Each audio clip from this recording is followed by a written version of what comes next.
मछली पालन से जुड़ी जानकारियों के लिए अभी सब्सक्राइब करिए Prabhat Kumar fisheries expert YouTube channel को और बेल आइकन दबाकर ऑल सेलेक्ट करिए सारे वीडियोस की नोटिफिकेशन सबसे पहले प्राप्त करने के लिए।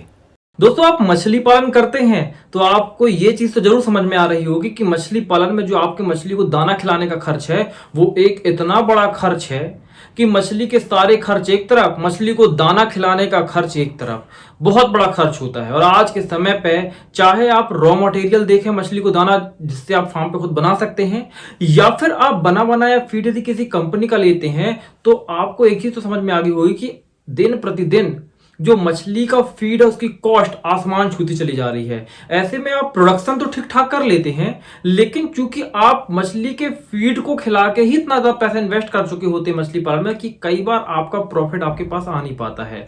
तो आपके दिमाग में एक चीज जरूर आती होगी कि क्या कोई ऐसी मेथड है कि मछली को बड़ा सस्ते तौर पर अच्छे किस्म का आप फीड खिलाएं और मछली को कम दाम के फीड में ज्यादा अच्छे तरीके से बढ़ाया जा सके। आपके इस सवाल का जो जवाब है, जो सॉल्यूशन है, वो है डकवीड या लैमिना माइनर।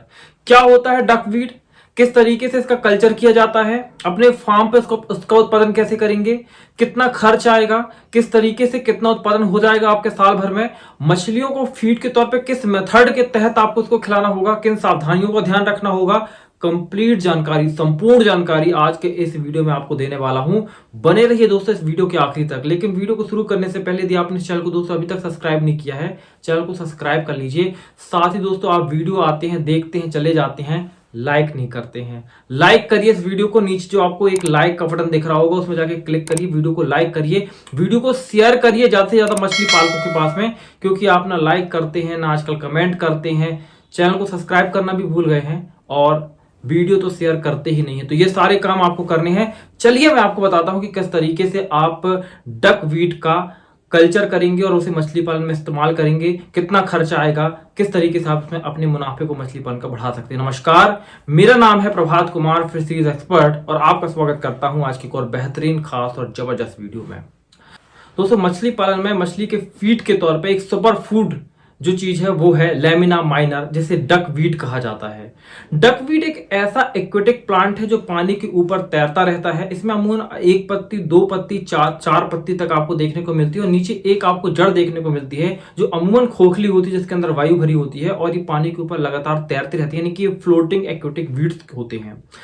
ये दोस्तों बहुत ही ज्यादा कमाल की चीज होती है। आज दुनिया भर के साइंटिस्ट इसके ऊपर रिसर्च कर रहे हैं, ना केवल मछली पालन के बारे में जो इसका हो सकता है उपयोग, वो तो मैं आपको बताऊंगा, बल्कि मैं आपको बता दूं कि लैमिना माइनर एक ऐसी चीज है जो कि बहुत ही ज्यादा हाई न्यूट्रिशन वाली चीज होती है।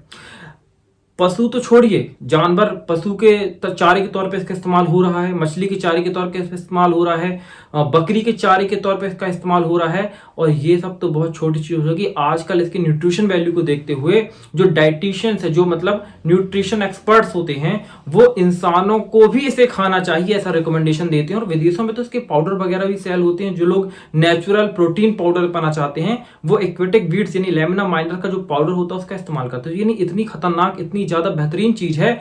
तो मछली पालन में यदि मछली पालन एक्वेटिक पानी से जुड़ी हुई चीज है तो मछली पालक को इसके बारे में जरूर पता होना चाहिए और कैसे इसका कल्चर करना चाहिए, कैसे इसका उपयोग करना चाहिए, वो जानकारी भी आपके पास होनी चाहिए। दोस्तों, सबसे पहले तो हम ये बात को समझने की कोशिश करते हैं कि जो लैमिना माइनर है या जो डकवीड है उसका मछली पालन में इस्तेमाल क्यों करना चाहिए। देखिए, किसी भी चीज का मछली पालन में जब हम इस्तेमाल करते हैं, पहली चीज जब उसकी कॉस्ट बहुत ज्यादा कम होगी, तो इसका जो कॉस्ट ऑफ प्रोडक्शन है वो बहुत कम है। दूसरा बात, इसका जो मेथड ऑफ कल्चर है, मेथड ऑफ प्रोडक्शन है, वो बहुत इजी है। और use of aquatic weeds as a feed, वो भी बहुत सरल मेथड है। इसके लिए कोई ज्यादा बड़ी मशीनरीज का इस्तेमाल नहीं होता है, ना ही बहुत ज्यादा पूंजी का इस्तेमाल होता है। साथ ही यदि इसकी न्यूट्रिशन वैल्यू की बात की जाए तो इसमें लगभग 35 से 40% प्रोटीन होता है। मैं आपको बता दूं कि जो 35 से 40% परसेंटेज वाला प्रोटीन वाला फीड जो मार्केट में आता है, उस फीड की कीमत लगभग 40 से 45 रुपए आपको पर केजी के हिसाब से पड़ती है। और देखिए, आपके तालाब में ही उगने वाली एक ऐसी चीज है जिसके बारे में आपको पता नहीं है, लेकिन उसमें 35 से 40% प्रोटीन परसेंटेज पाया जाता है। इसमें आपको मिनरल्स भी देखने को मिलते हैं, इसमें फैट भी होता है और स्टार्च भी होता है। यानी वो सारी चीजें होती हैं जो मछली के फीड के रूप में आप इस्तेमाल कर सकते हैं। तो दोस्तों, ये तो हो गई वो बात कि आखिर इसे मछली के फीड के तौर पे क्यों इस्तेमाल करना चाहिए, इसकी इंपॉर्टेंस क्या है, अब मैं बताता हूं कि इसका कल्चर कैसे होगा, किस तरीके से आप इसको पालन कर सकते हैं या इसका उत्पादन कर सकते हैं। तो जो लैमिना माइनर है या जो डकवीड है उसे किसी भी आकार के तालाब में पैदा किया जा सकता है। जैसे कि मैंने बताया कि ये इक्वेटिक प्लांट यानी पानी में उगने वाला फ्री फ्लोटिंग प्लांट है, यानी पानी के ऊपर तैरता रहता है। ये किसी भी आकार के किसी भी तरह के तालाब में हो सकता है। आपके पास पॉलीपॉन्ड है यानी कि पॉलिथीन लगा हुआ तालाब है, ये उसमें भी हो जाएगा। आपके पास नेचुरल तालाब है उसमें भी हो जाएगा। आपके पास छोटा तालाब है उसमें, यानी ये इतना ज्यादा कह सकते हैं कि कंफर्टेबल होता है हर एनवायरनमेंट के लिए कि अगर एक छोटा सा बाल्टी है ना, इसे बाल्टी में भी कल्चर किया जा सकता है। मछलियों का नहीं हो सकता है लेकिन इसका हो सकता है, बाल्टी के अंदर भी कल्चर हो सकता है और बड़े से बड़े तालाब में भी कल्चर हो सकता है। लेकिन पालन की दृष्टि से मछली पालन के देखिए अलग अलग पर्पज से जब इसका कल्चर किया जाता है तो अलग अलग मेथड यूज की जाती है। लेकिन मछली पालन के पर्पज से मैं आपको बताता हूं कि आपको लगभग ऐसा तालाब आपके पास होना चाहिए जो लगभग 4 से 5 फीट की जिसकी चौड़ाई हो और लंबाई आप 50 से 100 फीट रख सकते हैं। ये ऐसा मैं इसलिए कह रहा हूं क्योंकि आप हार्वेस्टिंग इजिली इसमें कर सकते हैं। चाहे तो आप नीचे पॉलीथीन बिछा दें अगर पानी का रिसाव वगैरह होता है, पानी का रिसाव वगैरह नहीं होता है तो पॉलीथीन ना भी बिछाएं तो भी चल जाएगा, दोनों ही कंडीशन ठीक होती हैं। तो दोस्तों ये तो हो गया पहला स्टेप कि तालाब का निर्माण कैसे करना है, किस तरीके का आपको तालाब चाहिए। तालाब आप बड़ा भी ले सकते हैं, अगर आपके पास छोटा तालाब नहीं है जिस तरीके का मैंने बताया कि 5 बाई 50 या 100 का तालाब नहीं है, तो आपका जो 1 एकड़ का, आधा एकड़ से 5000 स्क्वायर फीट का, 2000 स्क्वायर फीट का, 1000 स्क्वायर फीट का, 500 स्क्वायर फीट का या 100 स्क्वायर फीट का भी कोई गड्ढा है उसमें उसका इस्तेमाल भी आप इसके उत्पादन के लिए कर सकते हैं। किसी भी तरह का तालाब हो, कोई रिस्ट्रिक्शंस नहीं है। लेकिन दोस्तों यहाँ पे एक चीज जो महत्वपूर्ण हो जाती है वो ये कि जो लैमिना माइनर या डकवीड है उसका उत्पादन बहुत ज्यादा गर्म स्थानों या बहुत ज्यादा ठंडे स्थानों पे नहीं हो पाता है। जो आपका तालाब होता है ना उसका पानी का जो पीएच होता है वो लगभग 6.5 से 7.5 8 तक होना चाहिए। अगर इससे कम या ज्यादा होगा तो आपका लैमिना माइनर का कल्चर खराब हो जाएगा, वहां पे ये नहीं पनप पाएंगे। या यदि मैं टेम्परेचर की बात करूं तो 40 डिग्री से ऊपर अगर टेम्परेचर कहीं जा रहा है किसी एरिया का तो वहां पे ये बहुत अच्छे तरीके से इसका कल्चर नहीं हो पाता है। और मिनिमम टेम्परेचर की, लोअर टेम्परेचर की बात करूं तो 15 डिग्री सेल्सियस यानी 15 डिग्री सेल्सियस से 40 डिग्री सेल्सियस के बीच में तापमान होगा तो इसका ठीक तरीके से कल्चर हो सकता है। ऊपर नीचे तापमान होगा तो थोड़ा समस्या जा सकती है इसके कल्चर में, क्योंकि अगर 15 डिग्री सेल्सियस से टेम्परेचर घट के 10 डिग्री सेल्सियस हुआ तो ये क्या होता है, ये सिंक सुखड़ जाते हैं और जाके तली में बैठ जाते हैं। फिर ये तब तक ऊपर नहीं आएंगे, तब तक ये पॉपुलेट नहीं करेंगे अपने आप को जब तक उनको प्रॉपर एनवायरमेंट, टेम्परेचर और पीएच नहीं मिल पाता है। तो अमूमन उत्तर भारत के अगर मैं कुछ राज्य जैसे कि जम्मू एंड कश्मीर, उत्तराखंड वगैरह को छोड़ दें तो लगभग बिहार, यूपी, पंजाब, हरियाणा, राजस्थान, गुजरात, नीचे आंध्र प्रदेश, तमिलनाडु, तेलंगाना, लगभग भारत के तो हर हिस्से में इसका उत्पादन बहुत ही आसानी से और बहुत ही कम खर्च में किया जा सकता है। अब दोस्तों यहां पे जो अगली चीज है कि आपने तालाब तो बना लिया, अब तालाब का प्रिपरेशन कैसे करना है आपको इसको उत्पादन करने के लिए। तो इसका तालाब का जो वाटर प्रिपरेशन होता है बिल्कुल वैसा ही होता है जैसे मछली पालन में किया जाता है। यदि आपका 1 एकड़ का तालाब है, यहाँ पे तालाब का आकार अलग अलग हो सकता है। मैं स्टैंडर्ड 1 एकड़ के तालाब को आइडियल बनाकर यहां पे आपको चीजें बता रहा हूं। यदि 1 एकड़ का तालाब है तो आपको उसमें लगभग 250 केजी जो गोबर की खाद है, माफ करिए 2500 केजी गोबर की खाद या 250 केजी मुर्गी की खाद का इस्तेमाल करना होगा।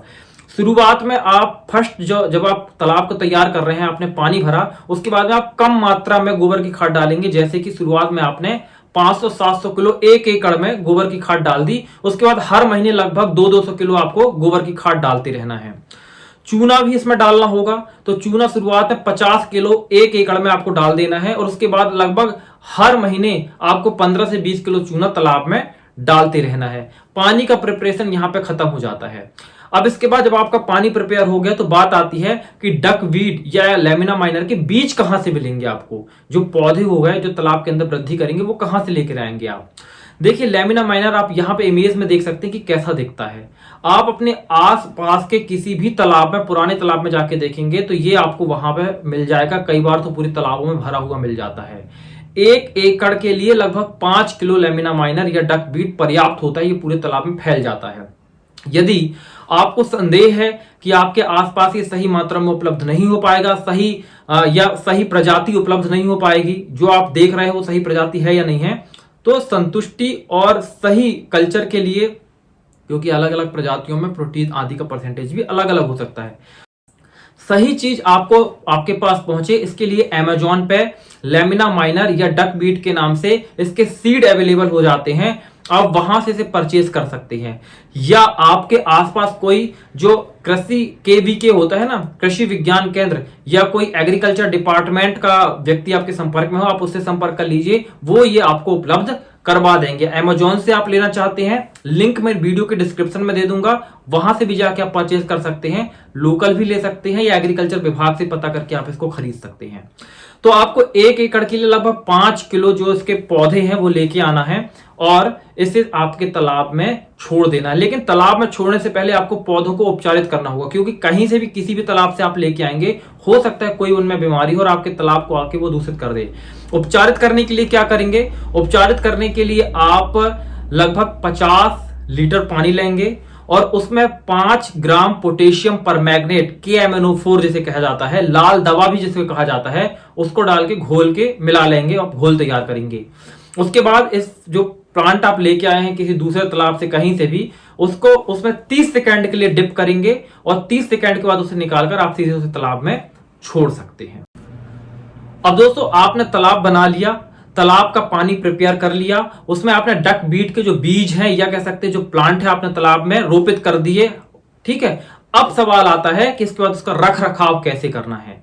तो देखिए, शुरुआत जो आपने 500 किलो गोबर डाला था, अब आपको हर 500 से 700 किलो गोबर डाला था तालाब में फर्टिलाइजेशन के लिए, अब हर महीने आपको 200 किलो के करीब गोबर और 15 से 20 किलो के करीब चूना डालना है। ये रख रखाव की पहली चीज है। दूसरी चीज ये मैं आपको बताता हूं कि जो एक्वेटिक ये कह सकते हैं डक वीड होता है, ये 24 घंटे में अपने बायोमास को डबल कर लेता है। यानी आप 5 किलो आज डालेंगे, 24 घंटे के बाद ये 10 किलो हो जाएगा। हर 24 घंटे में इसकी जो होती है जनसंख्या डबल हो जाती है।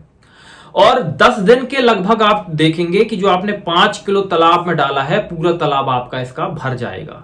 तो यहां पे ये जो ग्रोथ रेट है उसे पाने के लिए इसे सनलाइट की जरूरत बहुत ज्यादा होती है। क्यों? क्योंकि फोटोसिंथेसिस करते हैं ये प्रकाश संश्लेषण, और प्रकाश संश्लेषण के लिए प्रकाश की आवश्यकता होती है। तो यहां पे इस बात को आपको ध्यान रखना है कि आपका तालाब ऐसी स्थिति में हो जहां पे लगभग दिन के 8 से 10 घंटे लाइट पेनिट्रेट हो तालाब में, तालाब तक आपका प्रकाश पहुंचना चाहिए।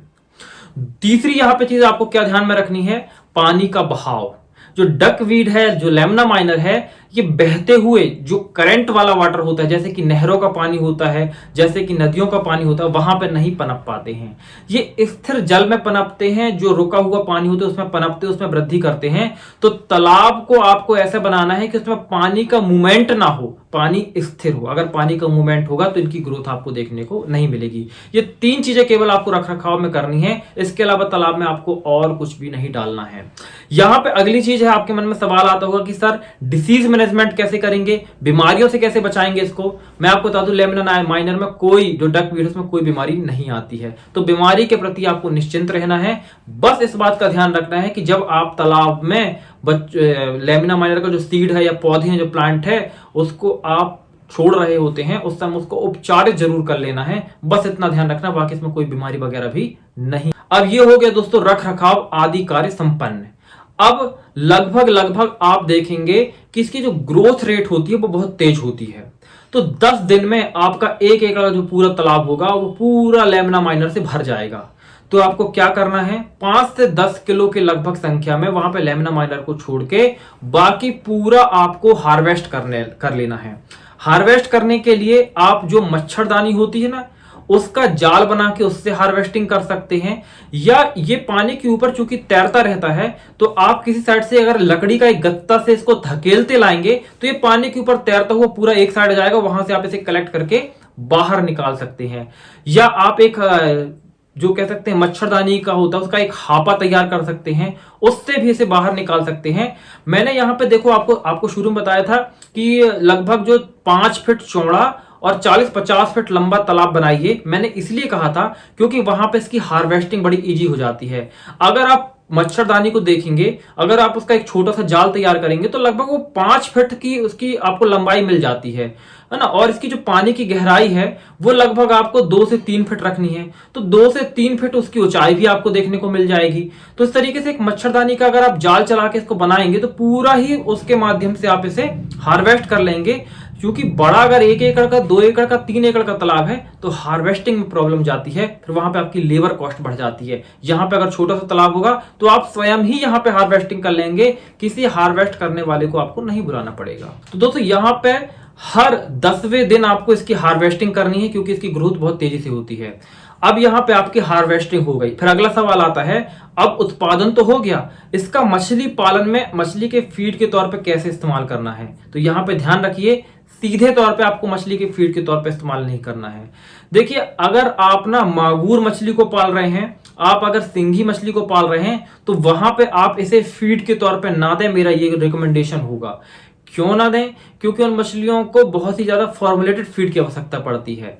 जो डक वीड होता है, जो IMC है, Indian major carp, rohu, catla, mrigal, grass carp, common carp, silver carp, इन मछलियों के फीड के तौर पे इसे बहुत अच्छे तरीके से इस्तेमाल किया जा सकता है। अभी फिलहाल में जो रिजल्ट हमारे पास में है, क्योंकि इसके ऊपर अभी बहुत ज्यादा खोज भी नहीं हुई है, बहुत ज्यादा रिसर्च भी नहीं हुई है, तो जो हमारे पास एक्सपीरियंस है, जो हमारे पास डाटा है, मैं उसके अकॉर्डिंग आपको चीजें बता रहा हूं। तो इंडियन मेजर कार्प में ठीक ठाक रिजल्ट देखने को मिले हैं। यूज कैसे करना है, अब बात ये आती है। तो जैसे ही 10वें दिन आपकी हार्वेस्टिंग होगी तो यहां पे आपको इसे सुखा लेना है। लगभग 1 से 2 दिन में अच्छी तरीके से सूख जाता है, पर आपको सुखाने के लिए इसे पूरे फर्श में, किसी अच्छे फर्श में फैला देना है। ऐसा फर्श हो जिससे नीचे से इसमें धूल मिट्टी इकट्ठी ना हो, यानी कंक्रीट का बना हुआ फर्श हो तो ज्यादा अच्छा रहेगा। उसके बाद इसको पूरे तरीके से फैला देना है और हर 1 से 2 घंटे में इसे अलटते पलटते रहना है। यदि इसे अलटेंगे पलटेंगे नहीं तो ऊपर का तो सूख जाएगा, नीचे के भाग में नमी रह जाएगी, बाद में उसमें फंगस लगेगा और आपका पूरा जो उत्पादन है अपने स्टोर नहीं कर पाएंगे, वो खराब हो जाएगा। तो उसे अलटते पलटते रहना है और अच्छे तरीके से सुखा लेना है। सुखाने के बाद आप इसे बोरियों में भर के स्टोर कर सकते हैं। अब चाहे तो आप इसे पिसवा सकते हैं, इसका पाउडर बना लीजिए। यदि आप नहीं चाहते तो इसे डायरेक्ट भी इस्तेमाल कर सकते हैं। कैसे इस्तेमाल करना है, आप सरसों की खली ले लीजिए 1 भाग, उसमें 1 भाग आप ले लीजिए जो हमारा डक वीट का पाउडर बना हुआ है, और उसमें आप 2 भाग ले लीजिए जो राइस ब्रेन है, और इनको आपस में मिला के आप घोले बना लीजिए और इसे आप मछली को फीडिंग के तौर पे इस्तेमाल कर सकते हैं। ये बहुत अच्छे फीड के तौर पे काम आता है। तो दोस्तों ये हो गया कंप्लीट एक इंफॉर्मेशन। हाँ, एक चीज और जो मुझे ध्यान आ रही है वो आपको बताना जरूरी है कि कितना उत्पादन, अगर 1 एकड़ की जमीन है तो उससे आपको आइडिया लग जाएगा कि आपकी जरूरत के हिसाब से कितनी जमीन में आपको इसे करना चाहिए।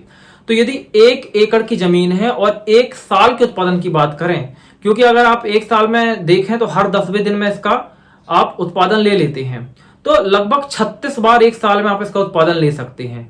तो लगभग 1 साल में 30 से 32 टन उत्पादन जो डक वीट का है वो आपको 1 एकड़ से मिल जाता है, जो कि आपको 2-3 एकड़ जो मछली का फार्म है उसके लिए पर्याप्त हो जाता है।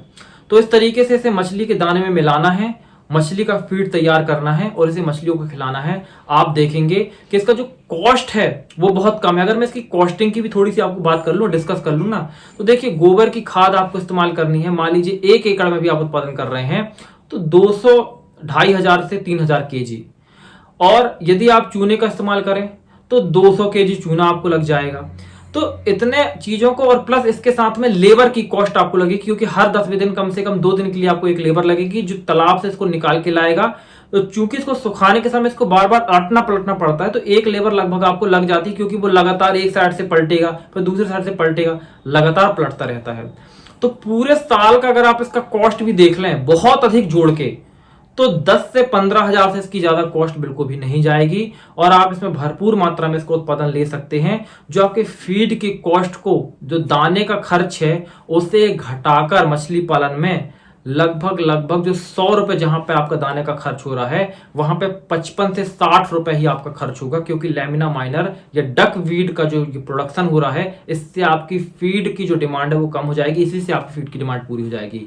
तो उम्मीद है दोस्तों दी गई जानकारी आपको पसंद आई होगी। यदि आप इस तरह की और वीडियो देखना चाहते हैं तो चैनल को सब्सक्राइब नहीं किया तो सब्सक्राइब कर लीजिए। साथ ही दोस्तों यदि आप हमारे साथ जुड़ के मछली पालन करना चाहते हैं, मछली पालन हमारी एक्सपर्टीज के साथ करके सफल होना चाहते हैं उसमें, तो आप हमारा 0 to 1 ऑनलाइन ट्रेनिंग कोर्स उसे ज्वाइन कर सकते हैं। इसके अंदर हम आप मछली पालन की संपूर्ण आपको ट्रेनिंग देते हैं, तालाब निर्माण से लेके तालाब से मछली को निकालकर बाजार में बेचने तक के बीच में जितनी भी चीजें होती हैं हर एक चीज के बारे में विस्तार पूर्वक सिखाते हैं। साथ ही साथ जरूरत पड़ने पे हम आपको इसमें सपोर्ट भी उपलब्ध कराते हैं। साथ ही आपके सिचुएशन के हिसाब से क्या मछली किस तरीके से कौन सी प्रजाति को बेस्ट तरीके से आपको प्रैक्टिस करनी चाहिए ताकि कम लागत में ज्यादा मुनाफा हो, ये भी आपको सजेशन देते हैं। तो ये अपने आप में कंप्लीट मछली पालन का कोर्स है जिसके अंदर सपोर्ट भी आपको मिल जाता है, जिसके अंदर आपको एक तरीके से मिनी कंसल्टेंसी भी मिल जाती है और आपको एक कंप्लीट ट्रेनिंग भी मिल जाती है, साथ ही ट्रेनिंग का सर्टिफिकेट भी मिल जाता है। तो ये कंप्लीट जो 0 to 1 ट्रेनिंग है आप इसे ज्वाइन कर सकते हैं। इसके लिए आप हमारे व्हाट्सएप नंबर 8815756881 पर संपर्क कर सकते हैं या आप हमारा ऐप मछलीपालन.com प्ले स्टोर से डाउनलोड कर सकते हैं। उसकी लिंक मैं वीडियो के डिस्क्रिप्शन में दे दूंगा और वहां पे जाके आप हमारे इस ऐप को डाउनलोड करके वहां से भी इस कोर्स को ज्वाइन कर सकते हैं। यदि कोई समस्या जाती है तो व्हाट्सएप नंबर 8815756881 पर संपर्क करिए। मिलता हूं दोस्तों अगली वीडियो में, तब तक के लिए जय हिंद, जय भारत, वंदे मातरम।